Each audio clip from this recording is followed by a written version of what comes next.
Sir suggest sir sir history సంబంధించిన విషయాలు syllabus ఎలా ఉంటుంది గ్రూప్ 1 గ్రూప్ 2 సార్? తెలంగాణ నుంచి నెక్స్ట్ గ్రూప్ 1 రాయబోయేటువంటి అభ్యర్థులకి ఇది మంచి శుభపరిణామం అని చెప్పుకోవచ్చు. ఎందుకంటే చాలా త్వరగా మనకి రెండవ గ్రూప్ 1 నోటిఫికేషన్ వచ్చింది. సో అయితే మనం ప్రిపరేషన్ స్టార్ట్ చేయబోయే ముందు ఒక 2 విషయాలు మాత్రం మనం జాగ్రత్తగా అబ్జర్వ్ చేయాలి. ఒకటి ఏంటంటే మొన్న గ్రూప్ 1 మెయిన్స్ ఎగ్జామ్ జరగబోయే ముందు చాలా ధర్నాలు జరిగాయండి. ఎన్ని ధర్నాలు జరిగినా సరే గవర్నమెంట్ అనేది ఇట్ గో హెడ్ ఎగ్జామ్స్ అనేది కండక్ట్ చేసింది. సో దాన్ని బట్టి రేపు రాబోయే గ్రూప్ 1కి కూడా ఎలాంటి ఆటంకాలు లేకుండా నోటిఫికేషన్ అనేది ప్రిలిమ్స్ మెయిన్స్తో ఈజీగా అయిపోతుందని మనం గుర్తుపెట్టుకోవాలి. రెండవ విషయం ఏంటంటే అంతకుముందు జరిగినటువంటి కొన్ని స్కామ్ల కారణంగా టీఎస్పీఎస్సీ అనేది కంప్లీట్గా యూపీఎస్సీ గైడెన్స్ తీసుకొని ఆ యొక్క కరికులం కావచ్చు, దాంతోపాటు క్వశ్చన్ పేపర్ ప్రిపేర్ చేయడం కూడా మనం అబ్జర్వ్ చేయొచ్చు. ఇది ఎక్కడ చూస్తామంటే మనం లాస్ట్ గ్రూప్ 2 క్వశ్చన్ పేపర్ కానీ అబ్జర్వ్ చేస్తే ఆ యొక్క క్వశ్చన్ యొక్క స్టాండర్డ్స్ అనేవి చాలా ఆల్మోస్ట్ యూపీఎస్సీ దగ్గరగా ఉన్నాయని చెప్పి మనం చూడాలి. సో ఈ 2 విషయాలు మనం ప్రిపరేషన్ స్టార్ట్ చేయే ముందు గుర్తుపెట్టుకోవాలి. రెండవ విషయం ఏంటంటే ఈ యొక్క ఇండియన్ హిస్టరీ యొక్క సిలబస్ కానీ మనం గమనించినట్లయితే ancient, medieval and modern Indian history ఉంటుంది.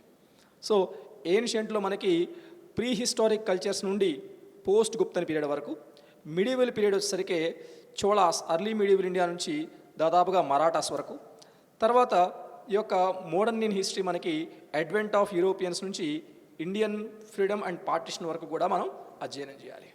సో అయితే ఒకసారి క్వశ్చన్స్ యొక్క ప్యాటర్న్ ఏ విధంగా ఉండొచ్చు అని కానీ మనం అబ్జర్వ్ చేసుకున్నట్లయితే గ్రూప్ 1 క్వశ్చన్స్ అనేవి ఏమాత్రం యూపీఎస్సీ ప్యాటర్న్కి తగ్గకుండా ఉంటాయి. సో దీనిలో కాన్సెప్చువల్ బేస్డ్ క్వశ్చన్స్ అనేవి ఎక్కువగా అడగడానికి అవకాశం ఉంటుంది.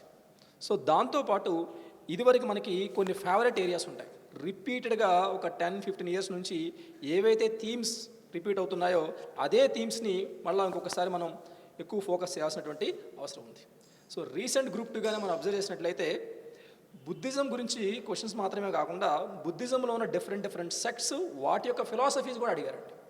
సో దీన్ని బట్టి మనం కొంచెం డెప్త్తో ప్రిపేర్ అవ్వాల్సినటువంటి అవసరం ఉంది. సో మనకి ఇండియన్ హిస్టరీ అనగానే ఒక 20 క్వశ్చన్స్ కానీ వస్తే దానిలో 10 క్వశ్చన్స్ అనేవి మనకి మోడర్న్ ఇండియా నుంచి వస్తాయండి. సో ప్రతి అభ్యర్థి కూడా మోడర్న్ ఇండియా మీద ఎక్కువ ఫోకస్ చేయాల్సినటువంటి అవసరం ఉంది. సో ప్రామాణిక పుస్తకాలు అనేటువంటి తెలుగు అకాడమీ మరియు ఎన్సీఆర్టీ టెక్స్ట్ బుక్స్తో పాటు మీ ప్రిపరేషన్ స్టార్ట్ చేసే డే 1 నుండి ప్రీవియస్ ఇయర్ క్వశ్చన్స్ అనేవి అది UPSC as well as TSPSC previous year క్వశ్చన్స్ని మీరు చూస్తూ ప్రిపరేషన్ కానీ చేస్తున్నట్లయితే it would be very easy for you. Okay, ఇప్పుడు చాలామంది అంటుంటారు గ్రూప్ 1 ప్రిపేర్ అయితే గ్రూప్ 2 కొట్టచ్చు అంటారు. అది ఎంతవరకు వాస్తవం? గ్రూప్ 1 ప్రిపేర్ అయితే గ్రూప్ 2 జాబ్ కొట్టచ్చా? గ్రూప్ 1 ప్రిపేర్ అయినప్పుడు ఆబ్వియస్లీ వాళ్ళు ఏన్షియంట్ ఇండియా నుంచి మోడర్న్ ఇండియా వరకు not only Indian general questions అన్ని సబ్జెక్ట్స్ కూడా ఒక పూర్తి అవగాహన ఉంటుంది కాబట్టి సో గ్రూప్ 2లో వాళ్ళు అడిగేటువంటి ఆబ్జెక్టివ్ క్వశ్చన్స్ని చాలా ఈజీగా ఆన్సర్ చేస్తారు. సో అందులో సందేహమే లేదు. కానీ గ్రూప్ 2 ప్రిపేర్ అయిన వాళ్ళు కొద్దిగా ఎక్స్ట్రా ఎఫర్ట్ కానీ పెట్టినట్లయితే గ్రూప్ 1 మెయిన్స్లో డిస్క్రిప్టివ్ కైండ్ ఆఫ్ ఎగ్జామ్ని అడ్రస్ చేయడం కోసం కొద్దిగా ఎక్స్ట్రా ఎఫర్ట్ అనేది పెట్టాల్సిన అవసరం ఉంటుంది.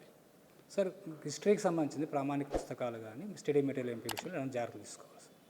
హిస్టరీకి సంబంధించినటువంటి జాగ్రత్తలు అని అంటే రీసెంట్ సినారియో మనకి కంటెక్స్ట్ చేంజ్ అయిపోయింది కాబట్టి ఇదివరకు అయితే మనం ఓన్లీ తెలుగు అకాడమీ బుక్స్ మాత్రమే మనం ప్రిఫర్ చేసేవాళ్ళం. తెలుగు అకాడమీ బుక్స్తో పాటు ఇప్పుడు మనం ఎన్సీఆర్టీ టెక్స్ట్ బుక్స్ని కూడా అది కూడా new NCERT as well as old NCERTs.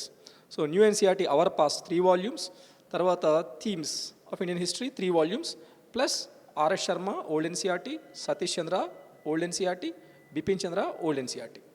So ఇవి ప్లస్ స్పెక్ట్రమ్ మోడర్న్ ఇండియాకి. ఇవి కానీ ఈ సోర్సెస్కి మాత్రమే లిమిట్ అవ్వాలి. సో ఈ సోర్సెస్కి బియాండ్ వెళ్తే ప్రతి సబ్జెక్ట్కి కూడా చాలా రకాల సోర్సెస్ ఉంటాయి. ఇవన్నీ చదివినప్పుడు మీరు ఎగ్జామ్ని హ్యాండిల్ చేయలేరు. సో సోర్సెస్ అనేవి ఫస్ట్ లిమిటెడ్గా పెట్టుకోవాలి.